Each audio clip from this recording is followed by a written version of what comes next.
Vous êtes sur Kinactu Télévision, votre partenaire d'excellence. Mesdames et messieurs, c'est l'heure de vous informer. Merci de nous joindre à cette grande édition d'information. À la une de l'actualité. Le patron du secteur de transport en RDC, Jean-Pierre Bemba Gombo, a valablement présenté l'enjeu majeur du corridor de Lobito qui constitue un véritable levier du développement, de la relance économique et de la connectivité entre la République démocratique du Congo et l'Angola. C'était lors du 17e sommet USA-Afrique en Angola. Près de 300 incidents sécuritaires ciblant les agents humanitaires enregistrés de janvier à mai dans les provinces du Nord et du Sud Kivu. Ces rapports viennent d'être publiés par le Bureau de coordination des affaires humanitaires des Nations Unies, OCHA en sigle. La société civile congolaise tire la sonnette d'alarme pour condamner ces actes perpétrés par les groupes rebelles.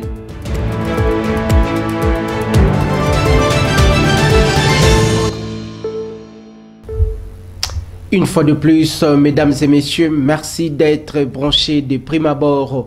Démarrons par cette information pour aborder le 17e sommet des affaires entre les États-Unis d'Amérique et l'Afrique qui se déroule à Luanda, la capitale de l'Angola.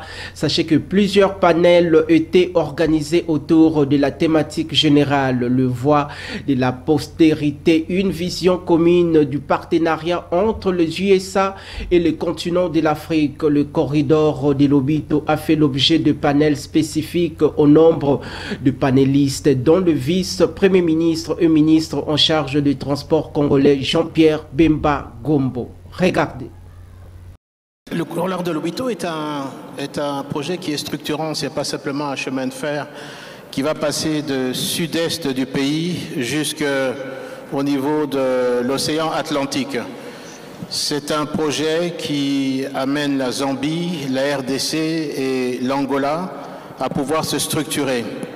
Ça va permettre l'exportation, comme vous savez, d'un nombre important. On parle aujourd'hui, dès le début de l'opération, ça va permettre d'évacuer en moyenne 3 millions de tonnes de minerais par an. Vous savez que dans les exportations actuelles sur les minerais, 65% de nos revenus viennent du cuivre et 25% plus ou moins, 15 à 25% viennent du cobalt. Dans une dynamique de la solidarité en République démocratique du Congo pendant cette période marquée par des tensions sécuritaires dans l'est de la République démocratique du Congo, retenez que le vice-premier ministre et ministre en charge de la défense nationale et des anciens combattants Guy Kabombo Mwadiamvita a réceptionné le mardi dernier dans son cabinet de travail un don de vivres pour les forces armées de la République démocratique du Congo, un geste de guerre posé par l'OGFREM dans le cadre de l'effort de guerre. Retrouvez dans ces reportages.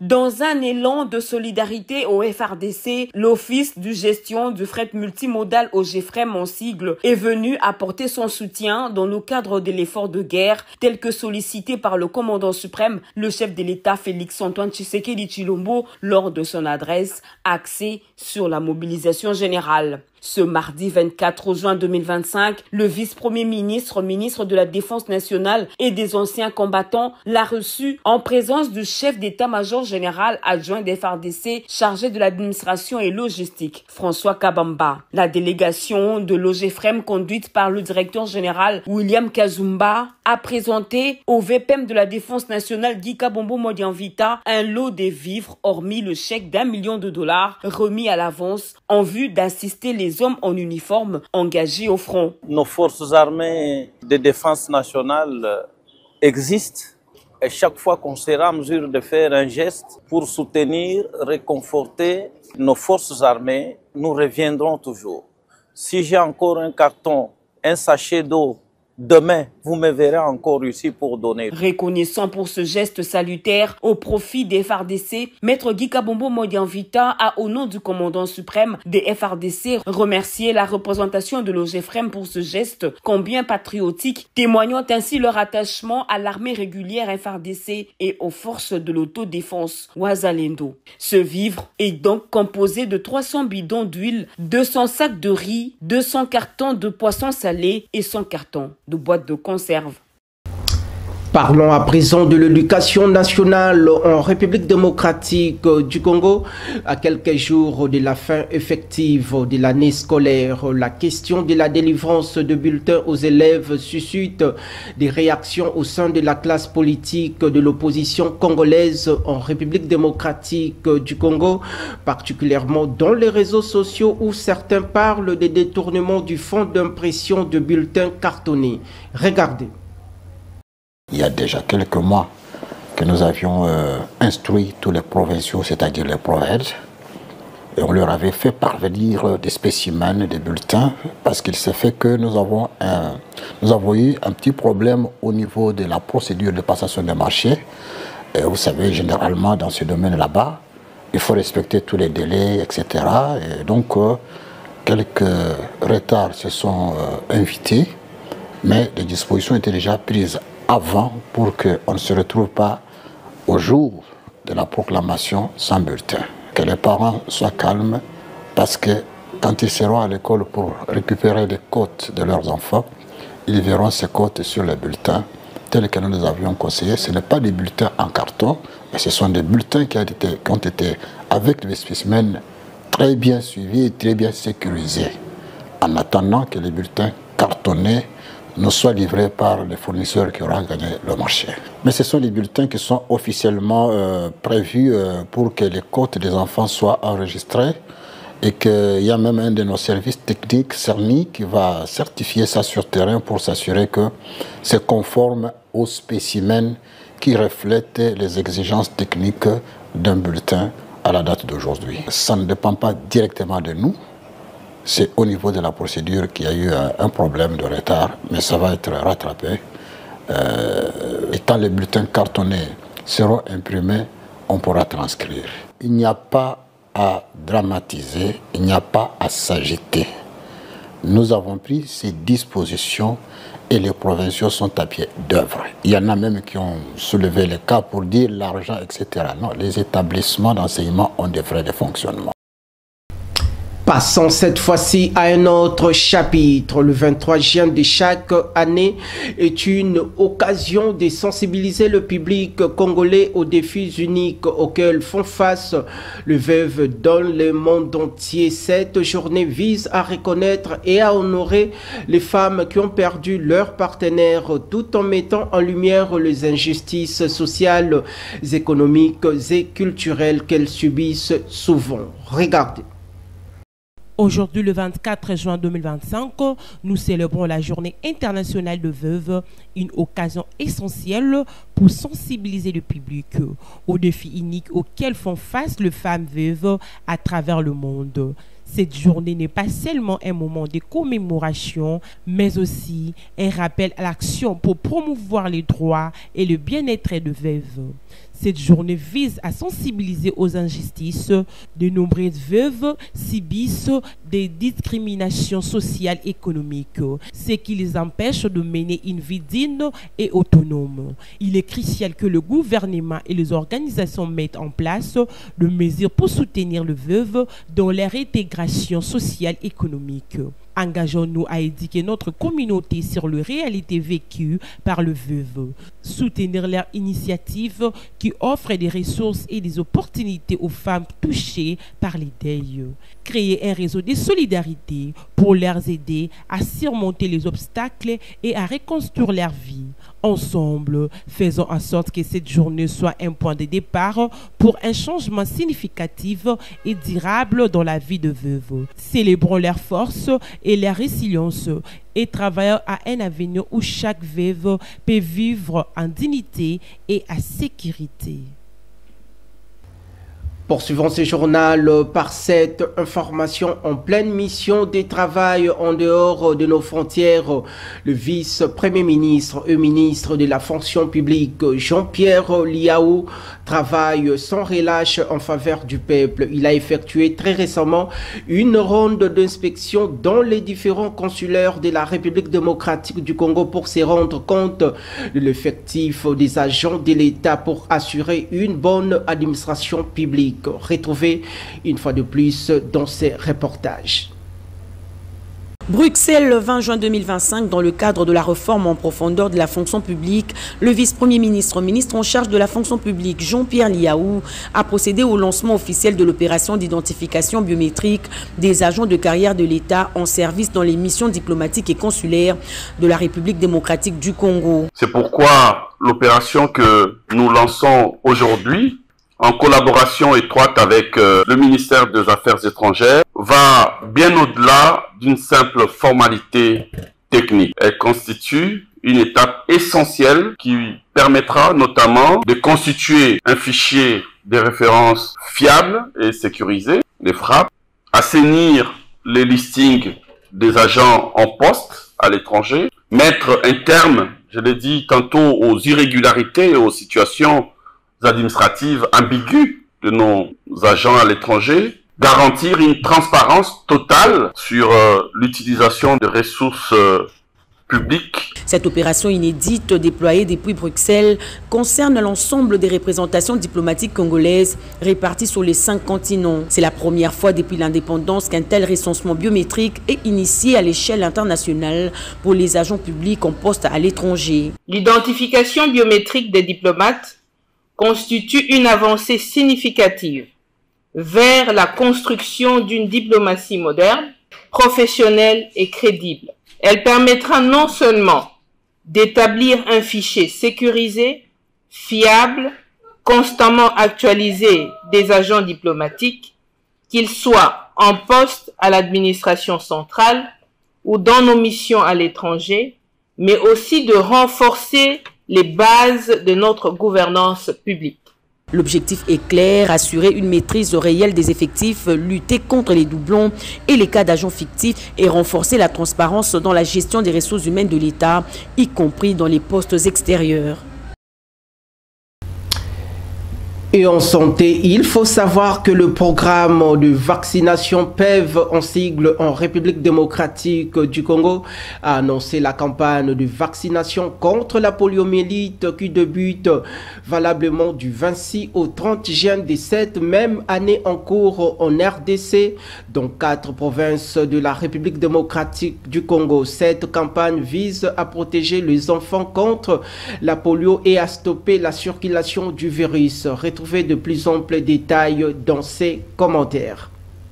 Le programme élargi de vaccination PEV en sigle a annoncé la campagne nationale de vaccination contre la poliomyélite du 26 au 30 juin 2025 dans 4 provinces de la République démocratique du Congo. Cette campagne vise à protéger les enfants contre la polio et à stopper la circulation du virus. Notons par ailleurs que les provinces concernées sont Kinshasa, Lomami du 26 au 28 juin 2025 où les enfants de 0 à 5 ans seront vaccinés, la province de la Chopo et Maniema du 28 au 30 juin 2025 où les enfants de 0 à 15 ans seront ciblés. Pendant cette période, les vaccinateurs et mobilisateurs se rendront dans les ménages, les églises, les mosquées, les crèches, les écoles, le marché, le parking et autres lieux de rassemblement pour sensibiliser et vacciner les enfants.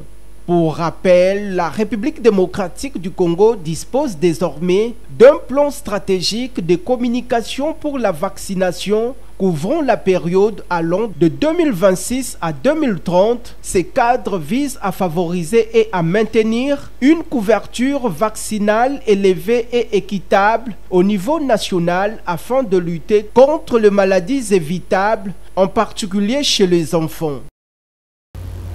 Quittons santé pour aborder autre chose dans ces journaux télévisés sur nos antennes.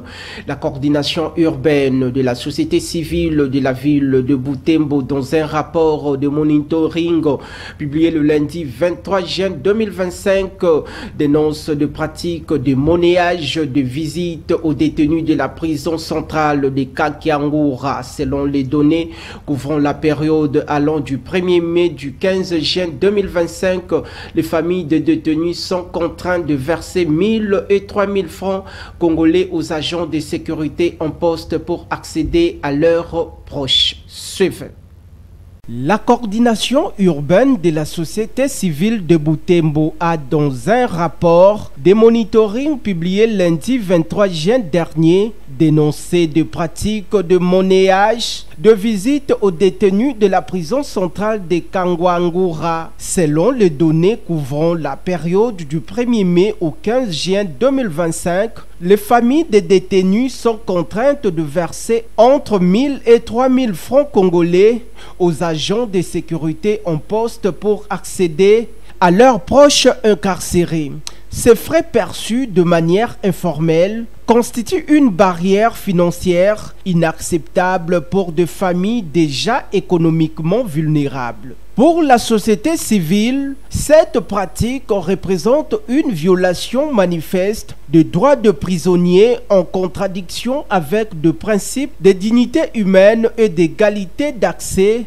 Elle souligne que ces systèmes renforcent l'exclusion sociale des détenus et contribuent à une détresse psychologique accrue au sein de la population carcérale. Face à ce qu'elle qualifie de pratiques abusives et criminatoires, la société civile appelle les autorités compétentes à réagir fermement. Elle exige du maire de la ville de Butembo la prise de mesures administratives concrètes pour éradiquer cette pratique et instaurer une surveillance stricte des conditions de détention à Kangwangoura. Si des réponses rapides des autorités ne sont pas apportées aux problèmes soulevés, des actions citoyennes de mobilisation seront engagées pour exiger le respect des droits des détenus dans la ville de Butembo, a prévenu la société civile de cette partie du pays. Restons dans l'Est, la partie la plus richissime de la République démocratique du Congo. Le Bureau de coordination des affaires humanitaires, OCHA en sigle, a rendu officiellement public son rapport des incidents humanitaires dans la partie orientale de la RDC. Ce rapport fait suite de la série des atrocités perpétrées par le mouvement rebelle sur le sol congolais. Suivez. Le Bureau de coordination des affaires humanitaires des Nations Unies, OCHA en sigle, a publié un rapport sur les incidents humanitaires signalés dans la région de Kivu en République démocratique du Congo entre janvier et mai dernier. Pendant cette période, cette organisation a recensé au total 267 incidents humanitaires. Le Nord Kivu est le plus touché avec 140 cas avant de connaître une baisse avec 71 cas en mars et en mai 45 cas. OCHA ne dit pas cependant la nature ou le type d'incidents enregistrés. Dans son rapport, cette organisation internationale soutient que malgré une baisse notable en mai dernier des incidents impliquant des travailleurs humanitaires, la violence et l'insécurité persistaient dans l'est de la République démocratique du Congo. Ces difficultés aggravées dans la réduction de financement ont considérablement limité le mouvement et la présence humanitaire dans les zones touchées, restreignant l'accès de la population à une assistance et une protection vitale. OCHA s'inquiète également quant à la continuité de la fermeture des aéroports de la ville volcanique de Goma et de Kavumu qui privent ces villes de l'aide humanitaire. Le bureau de coordination des affaires humanitaires indique aussi que l'accès routier dans la province du Nord Kivu, à Masisi Walikale, au sud Kivu, précisément à Bukavu et Uvira, est sévèrement restreint, tandis que les déplacements de Bukavu à Uvira par la route nationale numéro 5 sont bloqués. Face à cette situation, cette organisation souligne ainsi l'urgence de mesures de sécurité renforcées et d'interventions ciblées pour protéger les travailleurs humanitaires dans la partie orientale de la RDC.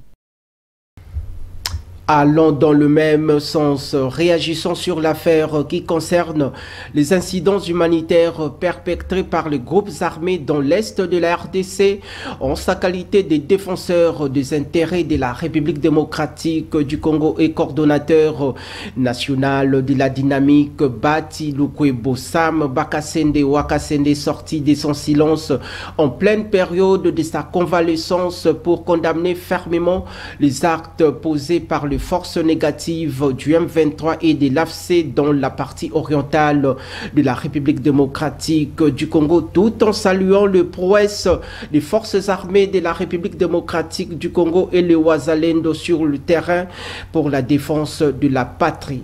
Regardez.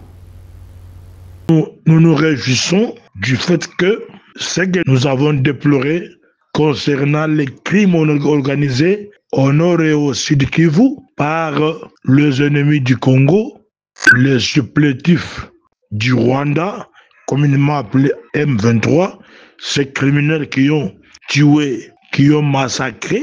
Nous saluons ce rapport élaboré par les têtes passantes des droits de l'homme en RDC. Je vois dans ce rapport toutes les grandes personnalités qui voient, pour ceux qui disent que Bahati n'a pas fait un travail, mais Bahati, pendant ce temps, s'est battu. Il s'est battu énormément pour sauver, ne fût-ce que parce que, pour sauver nos frères. Pendant ce temps-là, où les uns étaient dans leur ambiance, mais dynamique était en train de faire le suivi, d'observer scrupuleusement la réaction et le comportement des ennemis du Congo. Donc, en bref, nous saluons ces rapports des organisations des droits humains, des observateurs indépendants qui ont compris que réellement nous avions raison d'alerter en son temps. Nous avons alerté au gouvernement congolais, nous avons alerté au chef d'État, à toutes les structures des Nations Unies vivant à Goma et à Bukavu qui étaient témoins de tout ce qui s'est passé. Et voilà, aujourd'hui, je salue ce rapport et ce rapport que nous certifions nous aussi. Nous disons il faut vulgariser ce rapport et que les auteurs répondent de leurs actes. Le projet d'élargissement de pistes de l'aérodrome de Kigoma à Walikale dans la province du Nord Kivu représente une initiative stratégique visant à améliorer l'accessibilité et la connectivité de cette région vitale de la République démocratique du Congo. Actuellement, les services de cadastre identifient les victimes touchées par le mesurage de la piste qui devra passer de 90 mètres à 165 mètres. Suivez. La majorité des familles qui avaient acheté des parcelles résidentielles dans les quartiers Kigoma, à proximité de l'aérodrome, sont dépossédées de leurs terrains au profit de nouveaux espaces aéroportuaires. Ces familles qui avaient déjà construit dans leurs parcelles se retrouvent en difficulté de recommencer les travaux de reconstruction suite aux conditions financières précaires qu'elles traversent.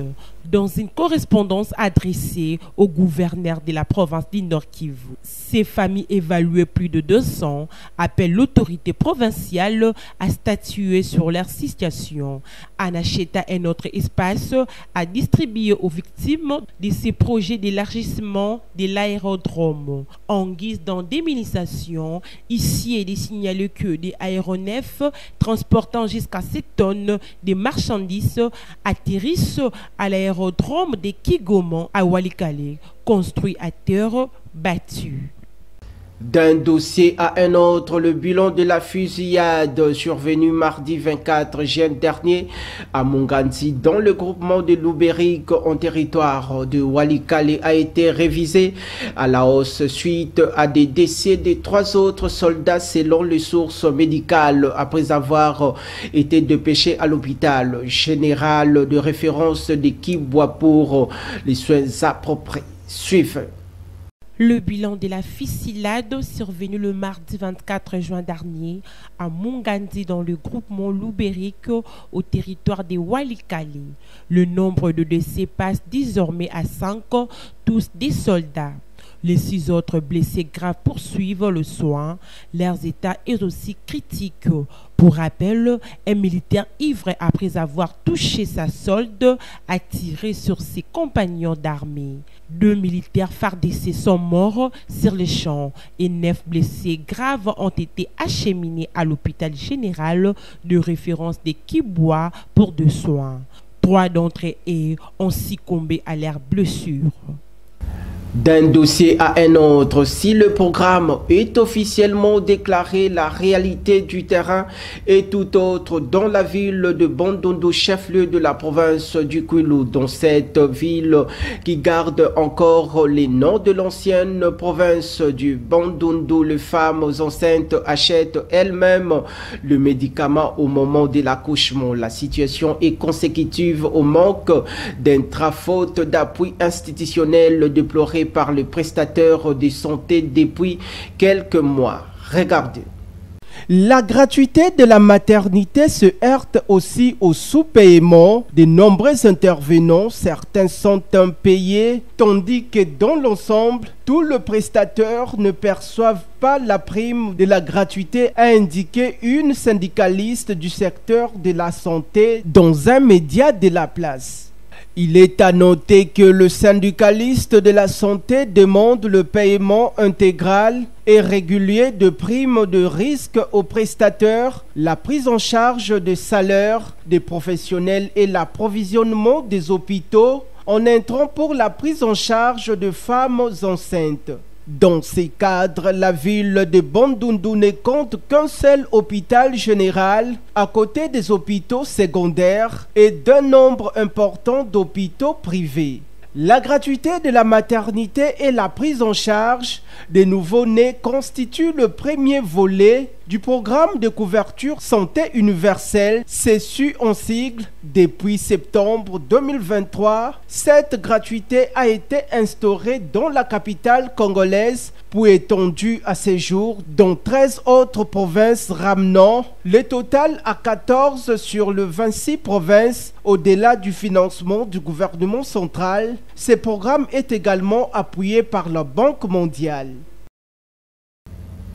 Rendons-nous en international. Un accord de cessation des hostilités vient d'être trouvé entre l'Iran et l'Israël après avoir passé des moments de tension sécuritaire entre les deux pays. Ce moment crucial est marqué par un pas positif vers un aboutissement meilleur de la résolution de cette crise sécuritaire. Après plusieurs largages de missiles balistiques de longue portée sur les sols iraniens, l'ONU met en garde contre l'escalade. Nous y reviendrons avec force et détails dans nos prochaines éditions.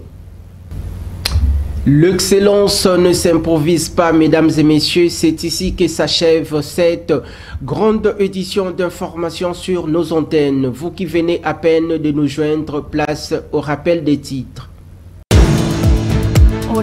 Le patron du secteur de transport en RDC, Jean-Pierre Bemba Gombo, a valablement présenté l'enjeu majeur du corridor de l'Obito qui constitue un véritable levier du développement, de la relance économique et de la connectivité entre la République démocratique du Congo et l'Angola. C'était lors du 17e sommet USA-Afrique en Angola.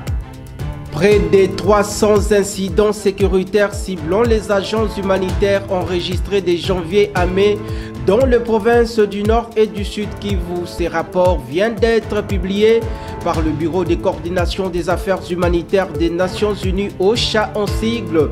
La société civile congolaise tire la sonnette d'alarme pour condamner ces actes perpétrés par les groupes rebelles.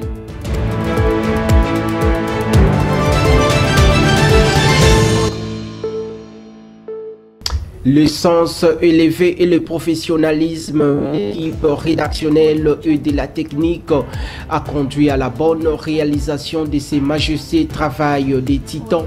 Je vous retrouve prochainement avec la même ferveur. Que la paix de l'Éternel règne en maître sur l'ensemble de l'étendue nationale. Au revoir et à la prochaine.